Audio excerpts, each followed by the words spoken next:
Assalamualaikum warahmatullahi wabarakatuh. Selamat datang pada video pembelajaran program pendidikan kesetaraan PKBM Gandhisena pada mata pelajaran Pendidikan Kewarganegaraan kelas 7. Pada video kali ini kita akan membahas mengenai modul 4 yang berkaitan dengan keragaman dalam bingkai Bhinneka Tunggal Ika. Unit 1, satu untuk semua, semua untuk satu. Bagian kedua. Berikut pembahasannya.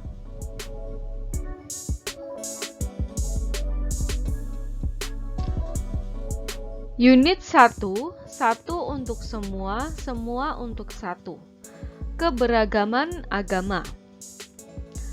Agama memegang peranan yang penting dalam kehidupan bermasyarakat, berbangsa, dan bernegara di Indonesia.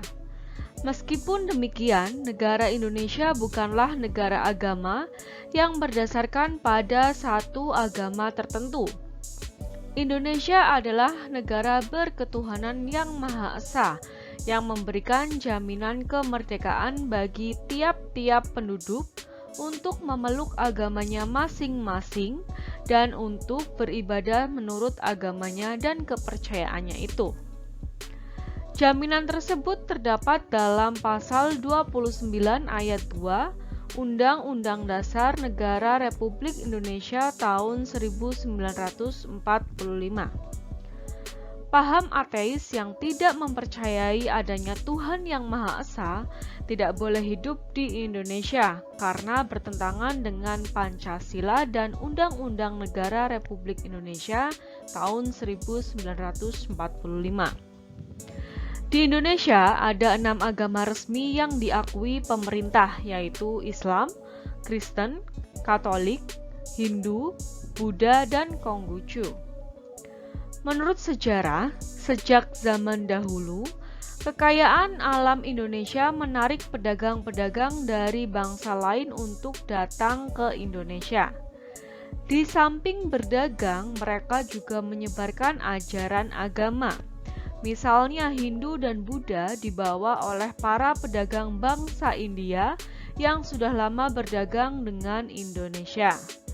Agama Islam dibawa oleh para pedagang Gujarat dan Persia sekitar abad ke-13.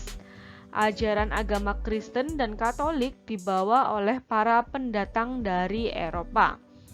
Sedangkan Konghucu diperkenalkan oleh para pedagang dari Cina.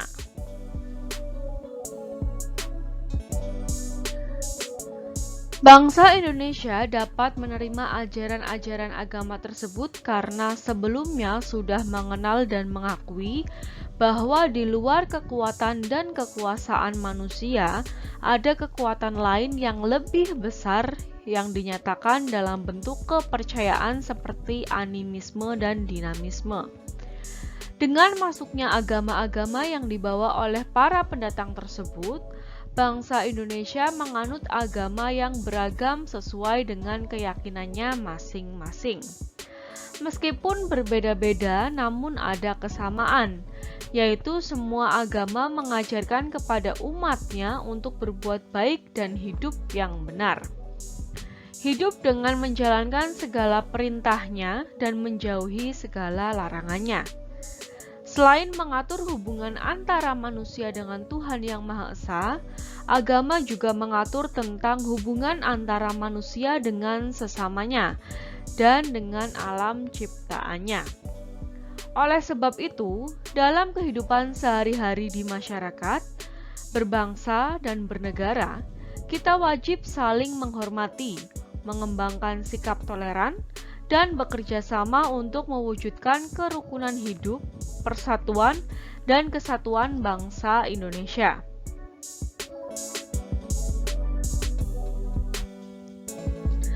Keberagaman ras. Penggolongan berdasarkan bentuk badan, misalnya ada golongan ras yang memiliki tubuh tinggi besar, ada pula ras yang memiliki tubuh tinggi kecil, atau ras yang memiliki tubuh kecil mungil. Bentuk muka, yaitu pengelompokan ras berdasarkan bentuk tulang pipi. Ada yang menonjol, ada yang tidak. Bentuk hidung dinilai dari panjang dan lebar hidung rata-rata sekelompok manusia. Ada yang mancung, pesek, dan ada yang biasa atau lebar. Berikutnya adalah pengelompokan ras berdasarkan warna kulit, rambut, dan warna mata. Pengelompokan berdasarkan ciri fisik ini merupakan penggolongan yang paling mudah dilihat. Ada kelompok manusia yang berkulit hitam, putih, kuning, atau sawo matang. Ada kelompok manusia yang mempunyai warna tengah mata hitam, biru, ataupun hijau. Sedangkan rambut dapat dikelompokkan berdasarkan warna hitam dan putih atau kuning, serta bentuk rambut lurus, ikal, dan keriting. Kroeber, seorang ahli yang mengamati perkembangan masyarakat, mengelompokkan ras manusia di dunia menjadi 4, yaitu yang pertama ras Mongoloid, yang kedua ras Negroid, yang ketiga ras Kaukasoid, dan yang keempat ras khusus.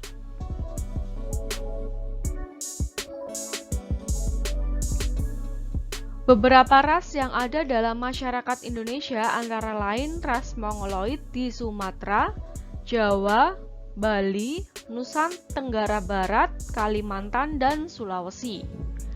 Ras Melanesoid banyak mendiami daerah Papua, Maluku, dan Nusa Tenggara Timur. Ras Asiatik Mongoloid seperti orang-orang Tionghoa, Jepang, dan Korea tersebar seluruh wilayah Indonesia. Berikutnya adalah ras Kaukasoid, yaitu orang-orang India, Timur Tengah, Australia, Eropa, dan Amerika. Juga ada dalam masyarakat Indonesia. Kondisi masyarakat Indonesia yang memiliki beragam ras tersebut dapat menimbulkan konflik yang tidak hanya merugikan kelompok-kelompok masyarakat, tetapi juga merugikan bangsa Indonesia secara keseluruhan. Sebagai orang beriman, kita percaya bahwa manusia diciptakan oleh Tuhan yang Maha Esa sesuai kehendak-Nya. Kita tidak dapat memilih untuk dilahirkan sebagai kelompok ras tertentu. Oleh karena itu, setiap warga negara Indonesia, apapun rasnya, memiliki harkat, derajat, dan martabat yang sama di hadapan Tuhan yang Maha Esa. Setiap warga negara Indonesia harus saling menghormati, saling menghargai, menjunjung tinggi rasa persaudaraan, kekerabatan, dan persahabatan, sehingga terwujud perdamaian sesuai dengan nilai-nilai sila kedua Pancasila, yaitu kemanusiaan yang adil dan beradab.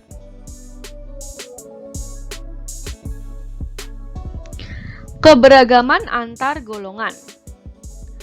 Golongan adalah kelompok-kelompok dalam masyarakat yang didasarkan atas ciri-ciri umum. Dalam masyarakat Indonesia tidak hanya terdapat keberagaman suku, agama, dan ras, tetapi juga keberagaman antar golongan. Dalam sosiologi dikenal adanya stratifikasi sosial, yaitu pembedaan atau pengelompokan anggota masyarakat ke dalam kelas-kelas sosial secara bertingkat. Ukuran atau kriteria yang menjadi dasar penggolongan lapisan sosial dalam masyarakat tersebut biasanya adalah kekayaan, jabatan, pendidikan, dan luasnya ilmu pengetahuan serta keturunan. Contoh munculnya golongan sosial dalam masyarakat yang disebut darah biru, kelas atas, kelas menengah, dan kelas bawah.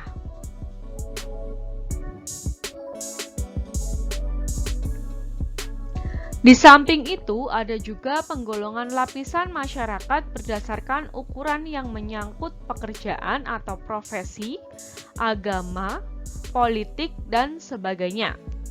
Sedangkan menurut Surjono Sukanto, stratifikasi sosial adalah pembedaan posisi seseorang atau kelompok dalam kedudukan berbeda-beda secara vertikal. Biasanya, stratifikasi didasarkan pada kedudukan yang diperoleh melalui serangkaian usaha perjuangan. Keberagaman antar golongan tidak boleh menyebabkan terjadinya perselisihan dan perpecahan dalam masyarakat. Sebaiknya, keberagaman antar golongan justru harus menjadi pendorong terwujudnya kerukunan, persatuan, dan kesatuan bangsa. Keberagaman antar golongan harus menumbuhkan kesadaran bagi setiap warga negara akan pentingnya pergaulan demi memperkokoh persatuan dan kesatuan bangsa Indonesia. Contohnya, pengusaha-pengusaha besar atau yang masuk dalam golongan ekonomi kuat wajib memberikan bantuan dalam berbagai bentuk bagi pengusaha-pengusaha kecil. Kelompok cendekiawan membagikan pengetahuan dan ilmunya yang bermanfaat bagi banyak orang dan sebagainya. Meskipun berbeda-beda golongan, namun seluruh warga negara hidup dalam satu ikatan yang kuat, yaitu ikatan sebagai satu bangsa, satu bahasa, dan satu tanah air Indonesia. Meskipun berbeda-beda, tetapi tetap satu jua. Demikianlah semboyan bangsa Indonesia, yaitu Bhinneka Tunggal Ika. Demikian pembahasan mengenai modul 4 unit 1 bagian kedua. Kami dari PKBM Gandhisena mengucapkan terima kasih. Sampai jumpa pada video-video pembelajaran berikutnya. Wassalamualaikum warahmatullahi wabarakatuh.